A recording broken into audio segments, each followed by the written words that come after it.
Legal presents The Realty Debate with Manisha Natarajan, powered by Reliance Home Finance.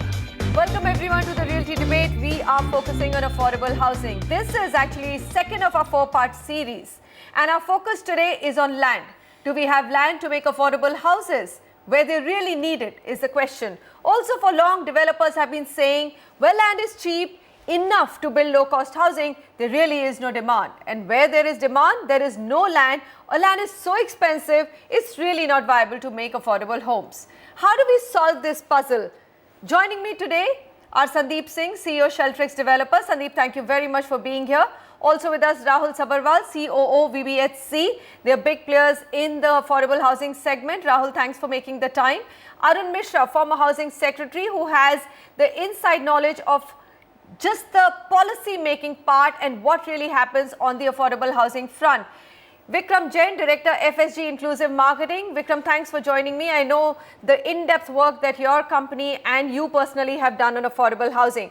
Before I go to my panel, here are some of the key challenges around land for affordable housing. Now, first of all, what is it? It's lack of availability of urban land. Is it really so? Also, we know that there is excessive control on development of land, which does create artificial shortage. Then there are lack of marketable land parcels. Titling issues, who really owns that land is another one which becomes a bottleneck. Land records not yet digitized in majority of the states. And finally, there's hardly any mapping being done to know what is the available land inventory. So with my panel, I'm going to start with the first big challenge. Is there really a lack of availability of urban land? Mr. Mishra, let's start with you. I mean, in your policy making all those years when you've looked at affordable housing, do you really feel that in cities of India, there's scarcity of land? You see, let's understand it very clearly. It's not only in the urban areas, but also in the rural areas, there is going to be a shortage of land. We have to understand that land is going to be a scarce commodity. So if that is the case, then what is the way, how do we optimize its particular use? So there are two ways in which it can be done. One, of course, is whenever there is a need for land acquisition, we have to be a little more liberal. We have to be a little more compassionate toward the farmers from whom we get the land. And second, whatever land we are able to get or whatever land we already have, we must optimize its use. Change the building regulations in such a manner that more and more units we're able to set up in that particular parcel of land, which basically means that change the development control norms, allow higher FSI, allow higher density. If these two things are put together, I personally feel that there won't be any shortage of any land anywhere, whether in the urban areas or in the rural areas. All right. Vikram, do you believe that Mr. Mishra has actually summed it all up? I mean, is there an availability problem at all, or is it really the development control rules which create this artificial scarcity of land? Mishra ji has put it very well. I would just add a little bit to it, saying actually what we are talking about is service land, because frankly housing can only come up on service land. So is there really a shortage of land? Answer is no. Is there a shortage of service land? Perhaps, but I think there are a lot of means, like Mishra ji mentioned, relaxing some of the norms, also just improving the urban infrastructure. I mean, you can build out roads, you can build out metros, etc., and a lot more land becomes accessible where people can stay. So from a government perspective, there's policy intervention, there's also like rolling out of infrastructure which can really add to the land supply. So short answer, no. Okay. Sandeep saying lack of availability of urban land, is that the biggest challenge you face while building affordable homes? What's your biggest challenge when it comes to land? Land is a bit of a challenge, that is correct. I think, personally for Sheltrix, it's not so much of a challenge. We focus on large land parcels that are connected with good transportation. But the problem at a national level is twofold. There is there's no scarcity of land, but there's scarcity of zoned land. So I think as a country, we have not done really well in terms of our performance for urban planning. And that is where the zoning has not come in at the right time when needed, because this planning needs to come in years ahead, maybe a decade ahead of when the demand really comes in. And there, not only we have failed to give it ahead of time, We have actually, so 2001 to 2010 was the fastest decade in the economic history of this country. And some of the larger cities were without a master plan at that point in time. So, I think that is the most unfortunate part. The second point is the transport connectivity. So, as long as the infrastructure is built, and that doesn't need too much of land to be acquired. These are, thin strips of land which connect the major cities. As long as that infrastructure gets built, then there is enough supply of land. Okay. So, all right, now that is a chicken and an egg situation in India.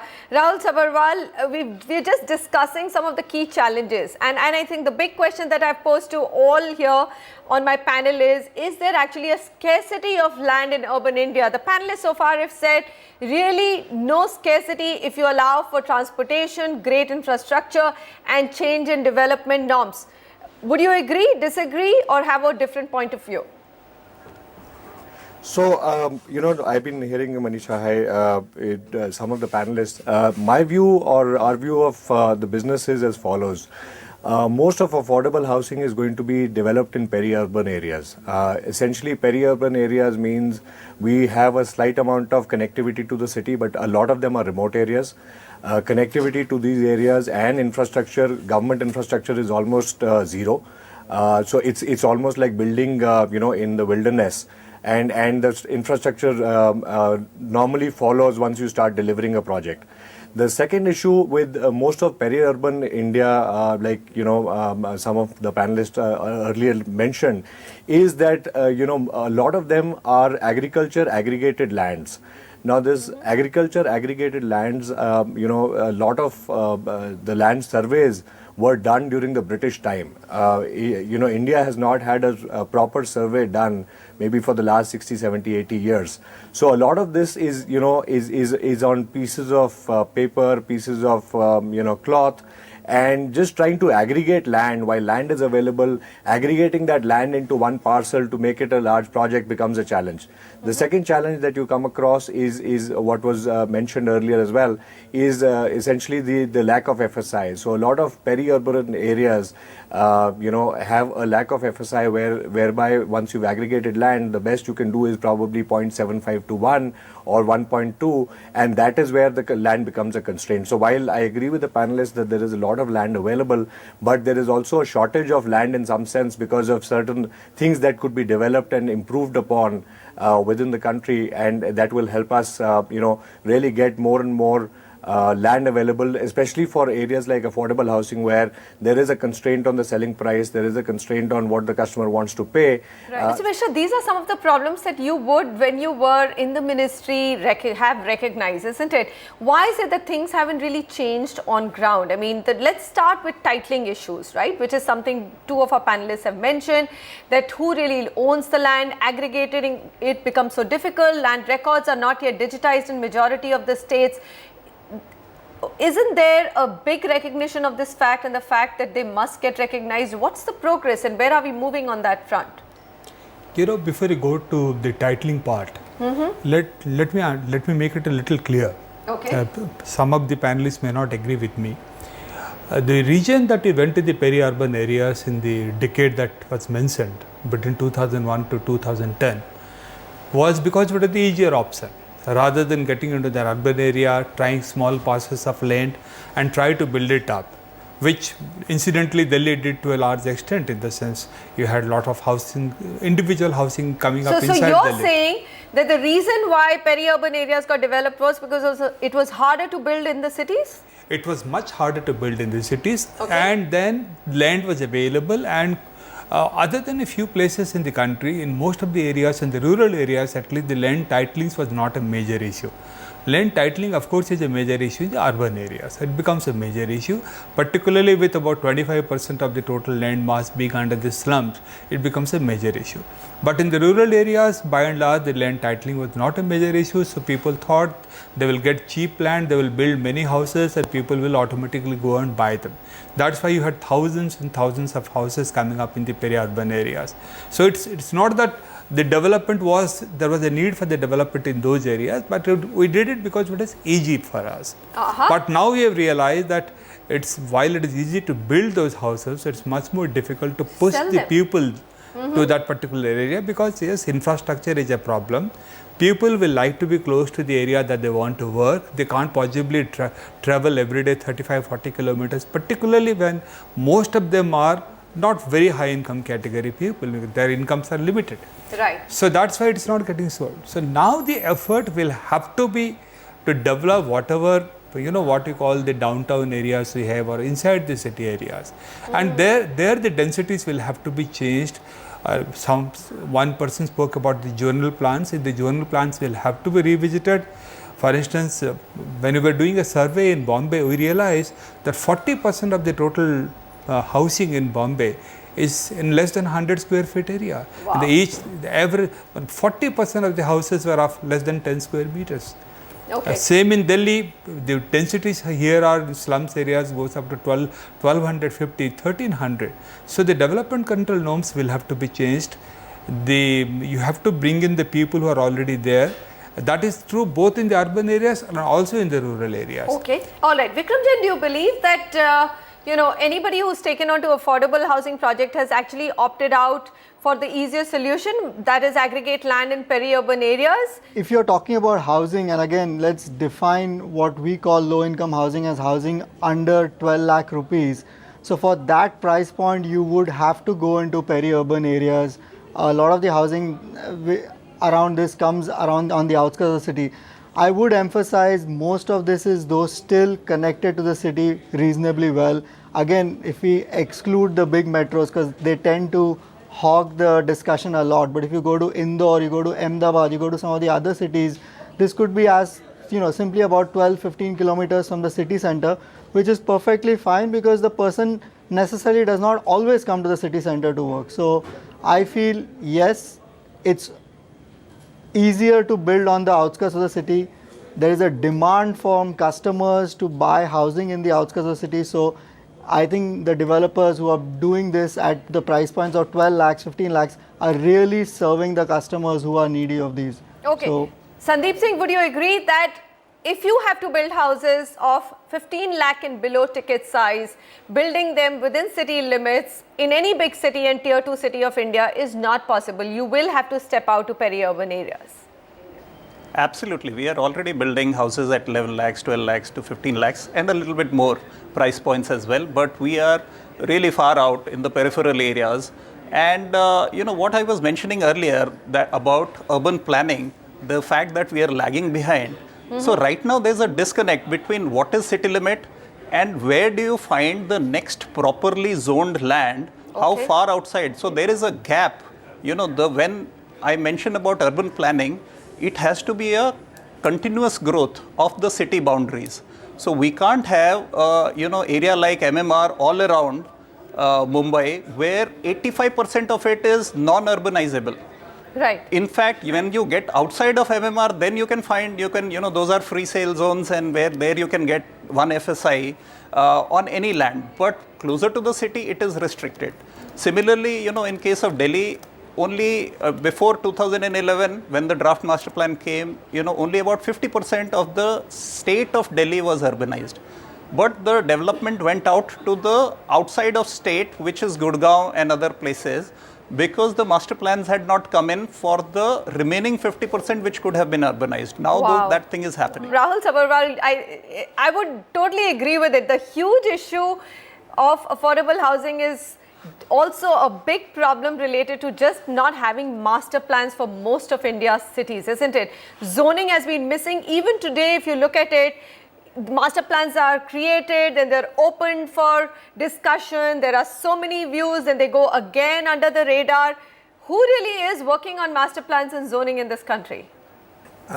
Basically, I agree with the panelist. There is a issue. Especially when you go out of town, like I mentioned before, customers are willing to pay a certain price point for the property, and you need a clear title land with zoning in peri-urban areas to start building and delivering affordable housing. One of the panelists earlier mentioned that most developers chose the easy way out to move, from the center of the city or what have you to peri-urban areas to build.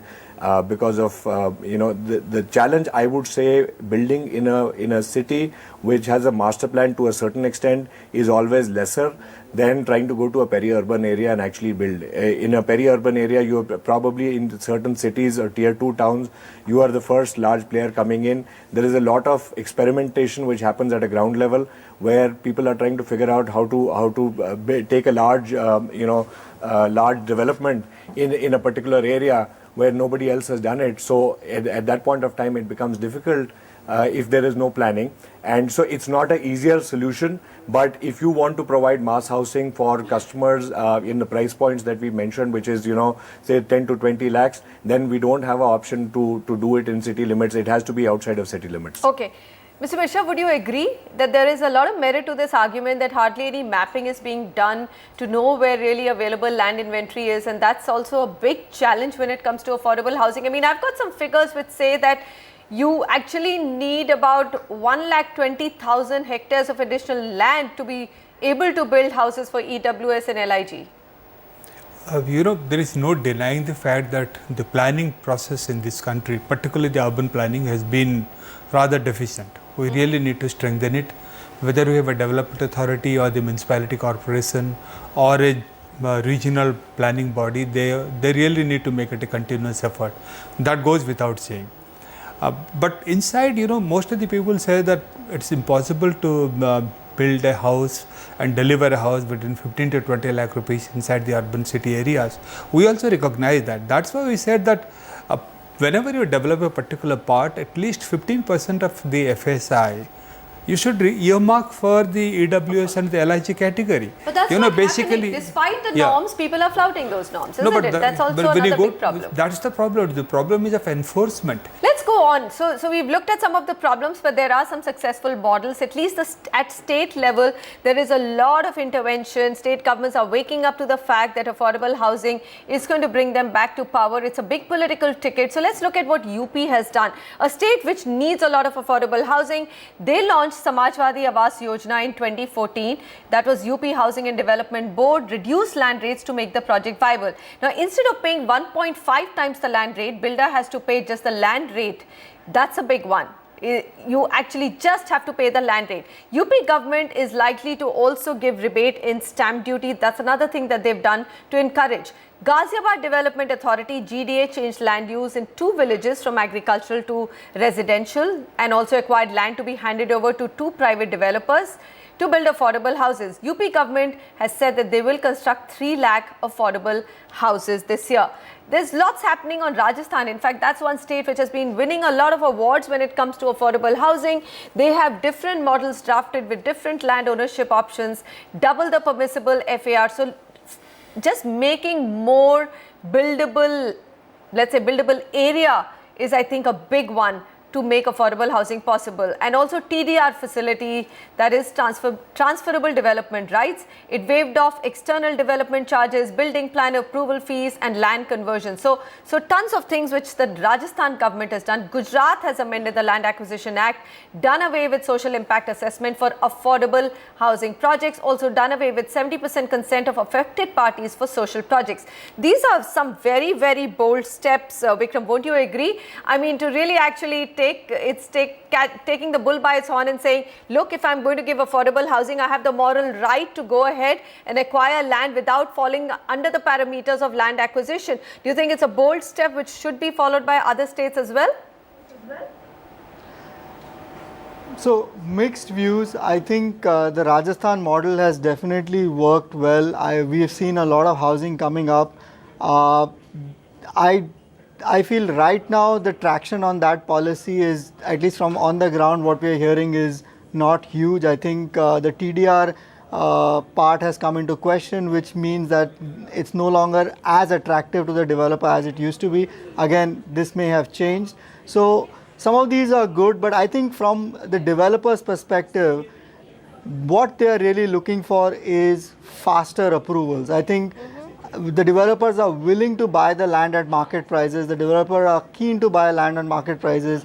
as long as they get faster approvals and they're able to get on with their business of making homes and providing homes, I think developers in the low income segment have a sustainable model. So really from my perspective, I think rather than trying to artificially reduce the price of land and then who knows where that land ends up and who buys that land and who doesn't, why doesn't the state go on for a blanket? If you're going to come up with affordable houses, we'll give you approvals within 90 days. Sandeep Singh, very quickly, if you had a wish list and you would want 2 or 3 things for the government, for the states that you're working with to do, what would it be? Single window clearance, of course, is a sitting duck. It's a no-brainer. Everybody should be doing it. Absolutely. I think single window clearance is number one.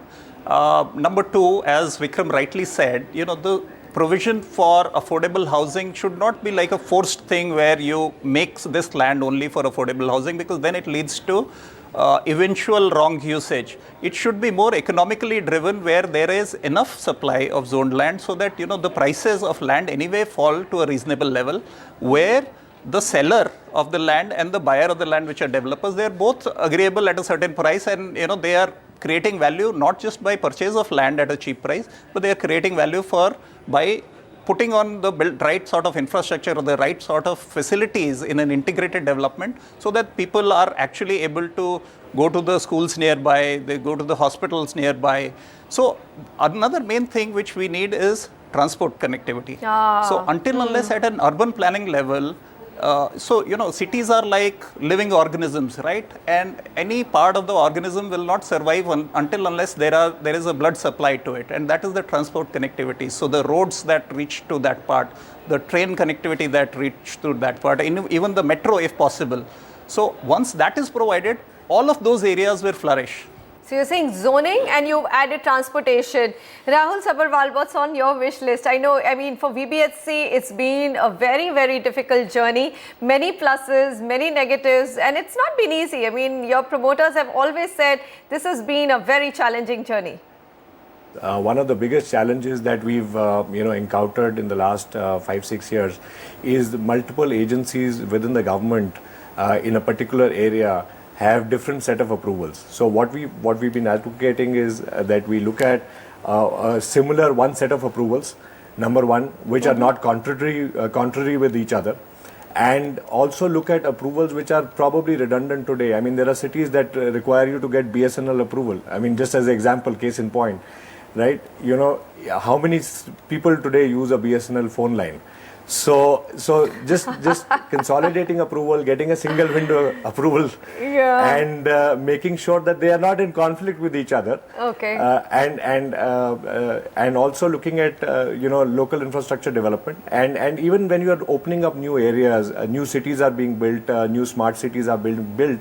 Have a plan in mind, at least a tentative plan in mind, while the execution may take a year, 2 years, 3 years, 5 years, depending on the scale, but have a plan in mind which is ready, so that developers can come and help. I think we've heard everybody. Mr. Mishra, we've also on the single window clearance, we've had Housing Minister just come out with a big announcement that we are going to implement single window clearance at least in Delhi. Mumbai has also decided to do it. But if you were to look at the rollout in different states, how hopeful are you that this will happen and this will happen sooner than later? You see, the Affordable Housing Task Force has very clearly mentioned what are the steps that needs to be taken. But most of this will have to be done at the state level and some at the municipality level, some of course at the central government level. So what is very important now and what is absolutely necessary, that the central government must engage with the state governments to get these things implemented. Secondly, regarding the single window clearance, I remember distinctly when I left the ministry, that was about 2 years ago. Even at that time, almost about 45 towns in the country, medium towns, they've been able to build up a system in which they will give some kind of a single window clearance which related to the state level permissions, not central government level permissions. So that is something which goes without saying. Now you have also mentioned Government of India is also coordinating with the various central government ministries. That's a very important part. But along with the single window clearance, the other things will also have to be done simultaneously. If you do it sequentially, of course the benefits are not optimized.